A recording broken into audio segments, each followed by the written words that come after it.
other shows we have for you to enjoy at myclassicradio.net. The Avengers was most certainly not a household name in South Africa prior to the radio series. With no national television service until 1976, the mechanism simply was not present in the country to show television programs to mass audiences.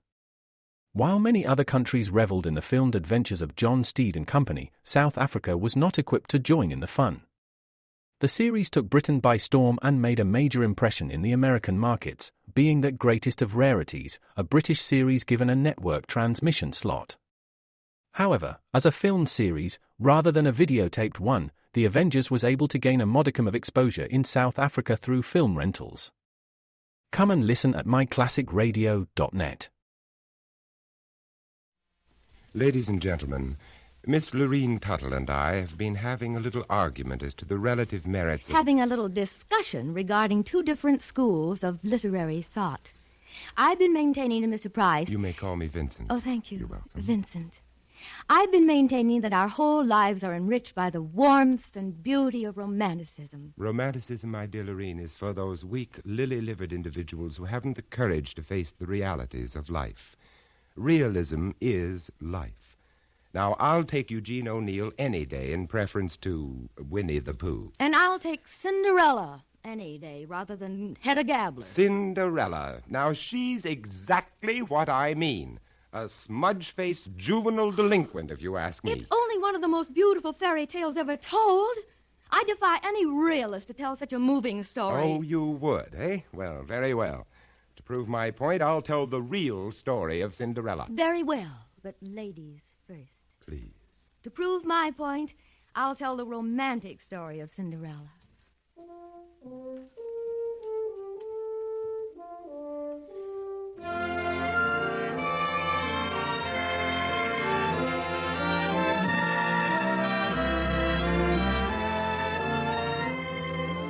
CBS Radio, a division of the Columbia Broadcasting System, and its 217 affiliated stations present the CBS Radio Workshop, dedicated to man's imagination, the theater of the mind. Tonight, Ed Verdier and Don Clark's dramatic excursion into the realm of realism versus romance, as the workshop presents Speaking of Cinderella, or If the Shoe Fits, starring Vincent Price and Lorene Tuttle. Special music composed and conducted by Jeff Alexander.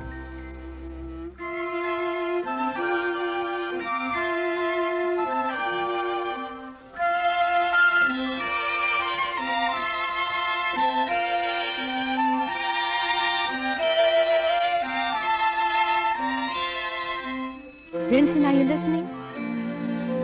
Once upon a time in a faraway country, there lived a lovely young girl named Cinderella. Unfortunately, she had a cruel stepmother and two stepsisters who were hard-hearted and ill-tempered. Poor Cinderella worked like a slave during the day, and in the evening she would sit alone in the chimney corner among the ashes. Now it happened that the king of the land was giving a ball, and all the people of rank and fashion were invited. Among these were Cinderella's two stepsisters. I'm really very well pleased that my two daughters have been invited to attend the king's ball. Oh, so are we, Mama. It has been rumored that the king's eldest son, the prince, is to choose his bride from among the young ladies who will be present. Oh, the prince is so tall and handsome. So gallant and rich. And don't forget, one day his bride will become queen of the kingdom and will rule over all the subjects in the domain. Dear stepmother. What? Oh, it's you, Cinderella. What do you want? Dear stepmother, could I too go to the ball? What?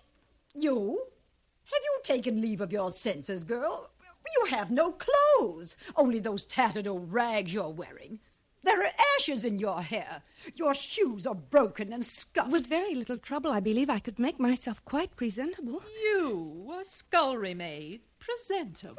Well, I've never heard of such conceit. I beg of you, stepmother, a simple little dress. I could wear a flower in my hair. That will be all from you, you impertinent ragamuffin. Back to the kitchen. Do you hear me? Back to the kitchen this instant.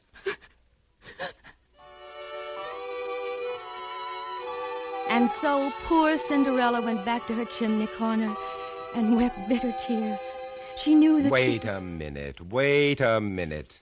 Now, there's as fine an example of flapdoodle as I've been exposed to in my whole life. What do you mean, flapdoodle? This Cinderella character. Why, the way you romanticists picture her, the poor girl needs an analyst. Oh. What on earth is she doing groveling around in the fireplace getting ashes in her hair? Nobody could ever be like that. Now, do you want to know what really happened? Well, I don't think so. It would do you good, Lorene. Facing reality, you understand. Well, this gal, Cindy, wasn't getting much of a break, but she didn't take it sitting down. She knew she had to play it smart. So when a rich man in town sent out bids for a big wingding he was throwing, Cindy was all ears. I'm certainly glad you girls have been invited to Mr. King's party. It should be real nervous. Yeah, when he throws one, it's really a rocket. You can say that again. The last one we went to, I was hungover for 3 days. I read in somebody's column, Winchell's, I think, that the old man has given his son the word to get married and settle down.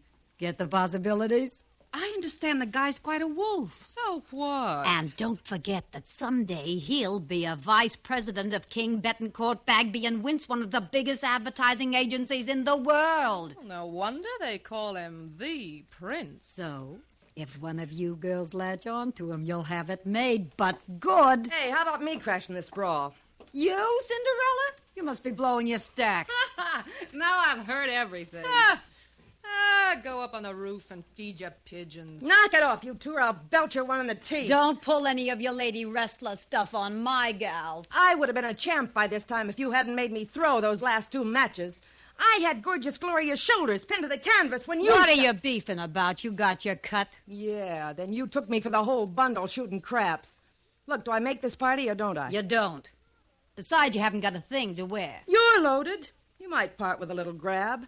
I could pick up a nifty little number at Orbach's for a few bucks. That's enough out of you, Cinderella. Get back to the kitchen and wash the dishes. And get the dried egg yolk off the plates for a change. Don't give me that lift that load, tote that bail routine. I got other plans. Cinderella, where are you going? Down to Dirty Joe's Bar and Grill, that's where.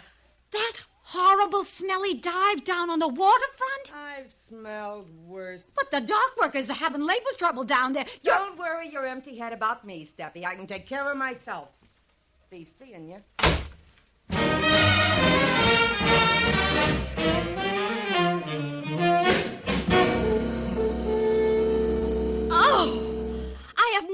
Never in all my life heard anything so outrageous. Vincent, you should be ashamed of yourself. Distorting that lovely story and making Cinderella such a horrible character. Well, at least she has spirit. She isn't the namby-pamby little goop you'd want the public to accept. My Cinderella is a charming child, unspoiled, sweet, and naive. Oh, she's naive, all right. She's so naive, she's simple in the head. She ought to be in an institution. That isn't true. She has all the personality of an oyster. Why doesn't she stand up for her rights? Because she's a dear, obedient child. Well, a good psychiatrist might help her, but I doubt it.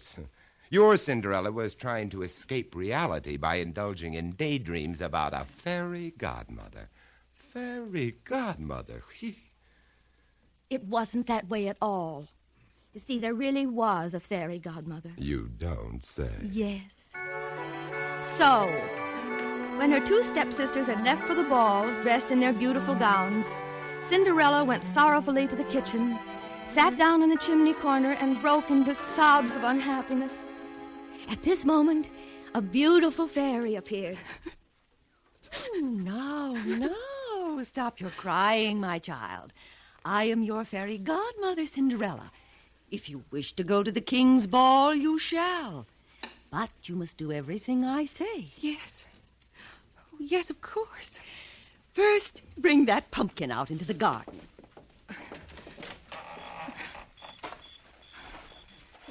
Where shall I put it? Right there. Yeah, that's right. Now, I'll touch it with my magic wand like this. And there. Oh, my. A splendid coat, all gold and silver.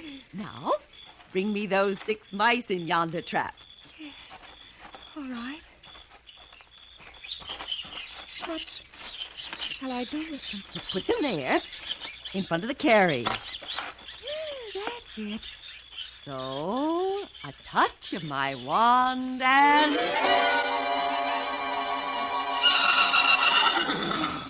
6 white horses with golden harness and red and blue ribbons in their manes.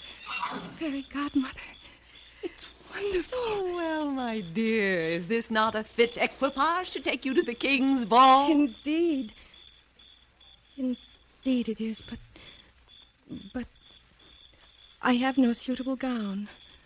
All I have are these tattered rags. Oh, yes. We'll soon take care of that. How lovely. A white satin gown, covered with pearls and diamonds, and tiny slippers of glass, spun as fine as gossamer. How can I ever thank you, dear, dear fairy godmother? By being happy. But hear me. There is one condition. You must not remain at the ball after the clock strikes 12.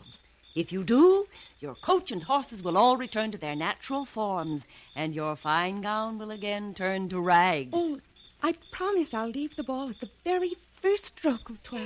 Then off with you, my darling, and have a merry time. You've been so good to me. So very, very good.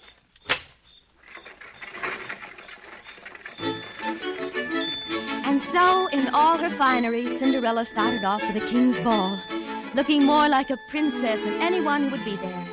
Cinderella was very happy. Oh, what stuff and nonsense. Really, in all my born days, I have Wasn't never... that enchanting, my dear? Enchanting? It was appalling. Appalling? Moreover, it doesn't make any sense. Cinderella's stepmother obviously has money. She thinks nothing of getting Dior and Adrian gowns for her daughters. But still, her place is overrun with mice and rats. Why, if the Board of Health You are getting more odious by the minute. Odious, schmodious. Let's get back to reality. And the way the story really happened. Now, this Cinderella kid wants to go to the ball, all right. But instead of falling back on her schizophrenic escape pattern, why doesn't she do something constructive? Now, actually, she does. Such as what? Such as this. When Cinderella left her mother's house, she was pretty steamed up about the treatment she'd got. So, as she said, she went to Dirty Joe's down on the waterfront, where she could get a short beer and think things out. Hi, Dirty Joe. Hiya, Cindy. How your pigeons? Joe, you know Crummy? Crummy? Yeah. Maybe I do, maybe I don't. Crummy who? You know, Crummy McGrutter. Oh, him. He comes in here all the time, doesn't he? Yep. You see him tonight? Yep. You mean he's been in? Sure. When did he come in? About an hour ago. Did he say where he was going when he left? Nope. How long ago did he leave? He didn't. Huh? You mean he's still here? Yeah, over there, in the last booth. Oh, thanks. Thanks. Hi, Crummy. Hiya, bright girl. How's the pigeons? Mind if I sit down? What's to stop you? That sawed-off shotgun. Oh, I'll move it over here. Why the artillery? Things are tough on the water for right now, bright girl. The boss wants us band boys to play soft, sad music as a warning to the dock wallopers who ain't kicking in. Yeah. Who's the target for tonight? Guy by the name of Gus Gugelheimer plays a glockenspiel. He run out on us. And what's on your mind, bright girl? Look, Crummy, I'm going to put it right on the line with you. I need some dough. Oh, sure. Who don't? I need a slick drape and I'm sorry, bright girl. You can't put the bite on me for nothing like that. I don't need much, Crummy. Just a couple of C notes. Hey, what do you think I am? Your fairy godmother or something? If you need some scratch, get it from your old lady. She wouldn't give me a dime. That's too bad. Now, the way I hear it, she keeps plenty of ice around the place. Hey, the wall safe. Crummy, you got something there. You know how to crack a safe. You ain't just beating your gums, baby. I got 10 years in Alcatraz to prove it. All right, then. Now, here's what we'll do. Listen.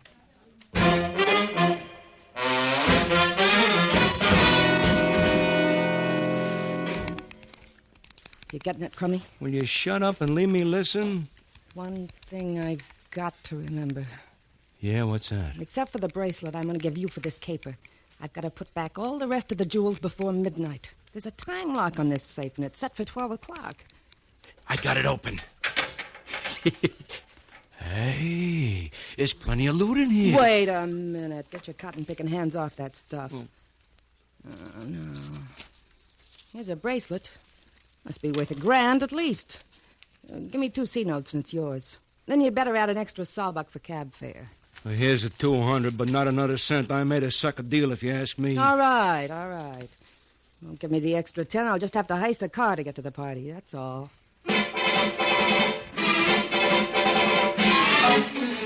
Code 3, 768W43798, HF22. Be on the lookout for a pumpkin yellow Cadillac convertible just stolen from the corner of 4th and Spruce Streets. Repeating, code 3, 768W43798, HF22. You see what I mean? My Cinderella is a realist. She has spirit. Oh, really, Vincent? You know this whole thing is impossible. I don't quite agree with you. Your version of the Cinderella story is impossible. Mine is possible.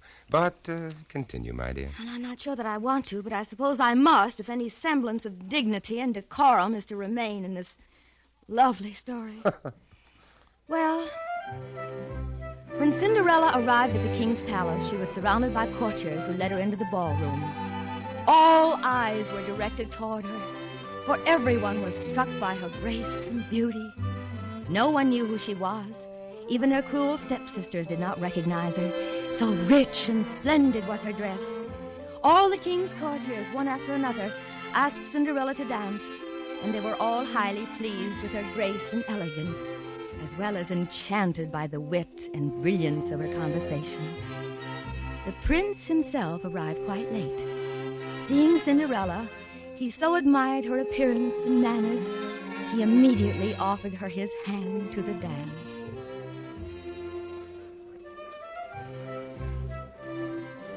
What a charming creature you are.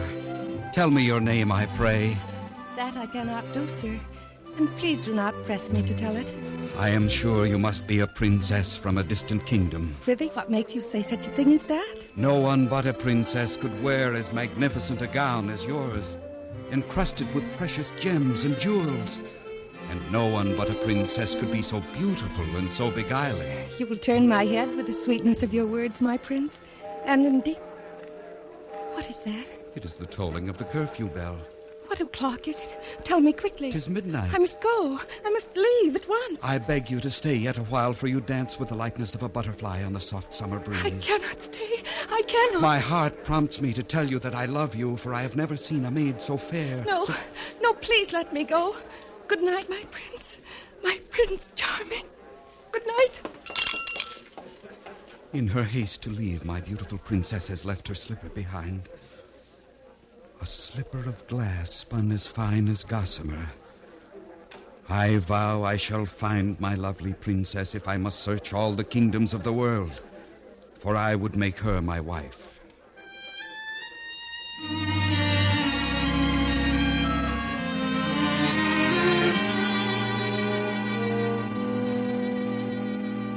Now, there's a real basis for a successful marriage. The prince has one dance with Cinderella. One dance, mind you, and he wants to marry her. Well, why not? I wonder what a marriage counselor would say about that. Must you be so literal? And she is such a bird brain, she runs off leaving one of her shoes behind. It was a slipper of glass, spun as fine as gossamer. And those 2 stepsisters of Cinderella's, they can't be very bright. They're right there at the ball, and they don't recognize her just because she's wearing a new dress. Now, I ask you, what sort of an IQ would those 2 have? Now, you take my Cinderella. You take her, and you can have her. My Cinderella has moxie. She goes after what she wants. No fairy godmother nonsense about her. When she arrived at Mr. King's party, the place was really jumping.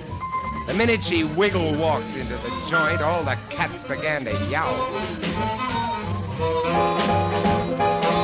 Get a load of the babe. Wow. Hey, it's a doll. A real living, breathing doll. Hey, looky. Hiya, Cookie. Get away from me, short, fat, and repulsive. Come on, sweet mama. How about pinning on a G? Let's live it up for real. Drop dead, cornball. What's with you, beautiful? You mad in this mad world? Mister, I'm just not playing the field, that's all. What I'm looking for is the favorite. Where's the prince? In the rumpus room, lapping up some corn squeezes, I suppose. Thanks, chum. See you around the bowling alley sometime. Man, dig that crazy, crazy walk. Real cool, man, cool.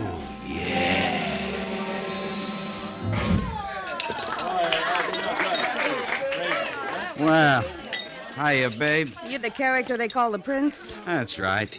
My old man is J. Walter King, a King, Betancourt, Bagby, and Winch. Sure, I know. You're in the advertising racket. Big deal. You know something? You're okay. Sounds as if this advertising dodge pays off in blue chips. You mind if I park the bustle? My dogs are killing me. Sit right here next to me, doll. That's it. Would you like a slug gun? Yeah, I don't mind if I do. Double bourbon on the rocks with a twist of lemon peel. There you are. I like you, sweetie. You're a real dish of stuff. It's the spot. Fill her up again, Buster. You and your old men are throwing quite a bash tonight. Entertaining the sponsors is what they call an occupational headache. Oh, yeah, I'll bet. Met a couple of the jokers when I came in. Well, here's mud in your eye, Prince. Cheers. It's a real sharp bunch of threads you're filling. It's just a little something I picked up. And diamonds and pearls. Yeah, I picked them up, too. So you're the original man in the gray flannel suit, huh, kiddo? I suppose one of these days I'll make vice president. How come you haven't pressured your old man before this? He's just made me an account executive for Bimbo's no-bunion shoes, but I think he's thrown me a curve. The radio and TV ratings are doing a nosedive. What you need is a gimmick, Princey. You can say that again. Come on, they're playing a rock and roll, and that's for me, sugar. Okay, honey. A gimmick, I think. No giveaway, no panels. These kind of notes really send me. A gimmick that... Oh, doggone it. What's the matter, baby? I'm losing my slipper. Hey, wait a minute, Princey. Wait a minute. I think I got your gimmick. What's with you? You flipping your lid or something? Now, listen. I leave my slipper behind when I leave here tonight. Nobody knows who I am, so you put big ads in the newspapers and buy spots on radio and television. A coast-to-coast campaign, a big build-up in Ballyhoo to find the Bimbo no-bunion shoe girl. You got it, Princey? Hey, I really think you got something there. Jumping catfish, is that 12 o'clock? It sure is. The time lock on the wall safe. This stuff's got to be back there before midnight. I got to scram out of here. What are you yakking about? If I don't get going right now, I'm a dead pigeon. Here's my slipper. You take it from there. So long, Princey.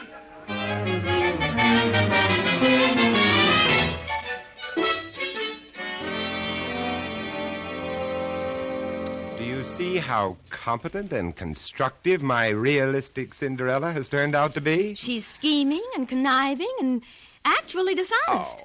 She stole her stepmother's jewelry. Oh, nonsense. She only borrowed it for a little while. She's hurrying home right now to put it back in the wall safe. How about the bracelet you gave to Crummy? Don't you worry about my girl. She's ingenious. She'll find some way of getting around that. She's an uncouth, unprincipled creature. Well, at least she isn't inane and innocuous like your girl. But please, go on with your story. Thank you.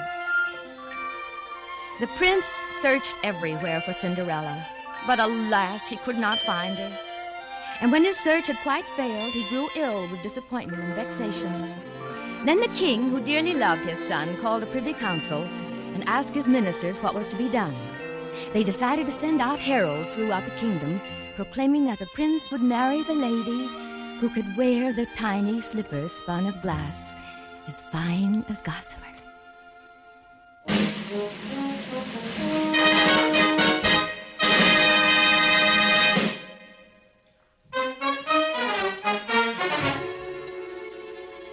The slipper does not fit you, my lady. Dear, I'm so disappointed, Prince. Let me try, sister. I'm sorry. It does not fit you either. I felt so certain it would. Let the modest little girl who is standing back there come forward. Why, it is you, my princess. Despite your modest garments, you cannot conceal your identity from me, for I see you through the eyes of love. Now, we'll try on the slipper. Yes, my prince. It fits. The slipper fits. Come to my arms, my darling, my own true princess. My prince. My Prince Charming.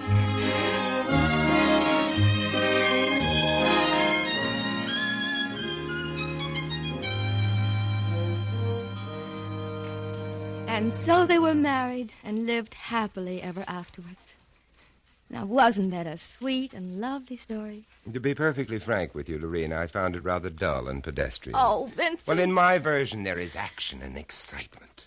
My Cinderella is real and colorful. And I suppose your story has a sordid ending like so many realistic stories.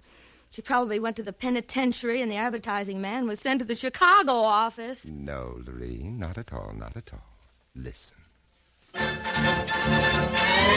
This is your newscaster, Thomas Lowell.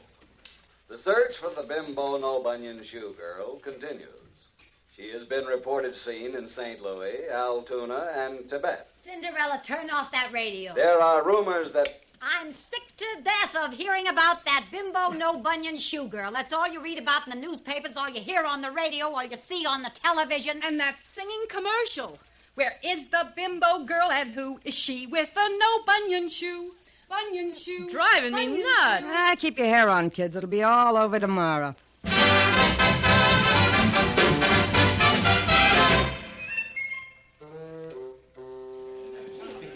It's been the greatest search since Bridie Murphy. And, Dad, the rating's a neat 43. The bimbo shoe sales are up 72.9. A terrific campaign. This makes you a vice president, my boy. I owe it all to you, Cinderella. That's okay, Princey. But when do we get hitched? Whenever you say, baby. You better see how soon we can line up the network so we can get full coverage. We want this wedding to be a real doozy. Bimbo's No Bunion Shoes will sponsor the whole works. I better let the press and photographers in. They're getting impatient. You're smooth, Cinderella. Real frantic smooth. Oh, and Princey, you're the most.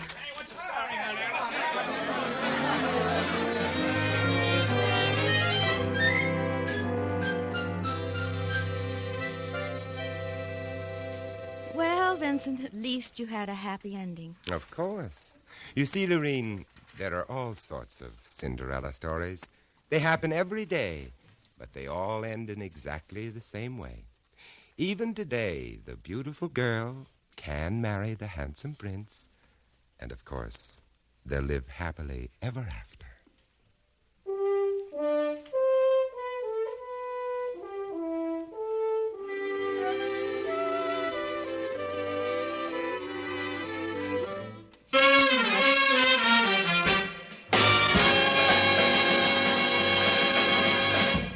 Tonight, the CBS Radio Workshop has presented Speaking of Cinderella, starring Vincent Price and Lorene Tuttle, and directed by Don Clark. Original script by Ed Verdier and Don Clark. The cast included Virginia Gregg, Jeanette Nolan, Louise Arthur, Gene Bates, Vic Perrin, Irene Tedrow, Harry Bartell, Sam Edwards, Peter Leeds, Jack Crucian, and Byron Kane. Original music for tonight's program was composed and conducted by Jeff Alexander. The CBS Radio Workshop is produced in Hollywood by William Frug.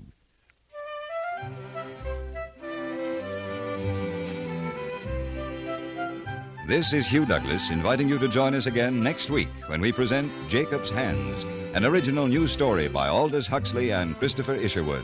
And we are proud to welcome as our narrator the distinguished author, Mr. Isherwood. Presented on the CBS Radio Workshop.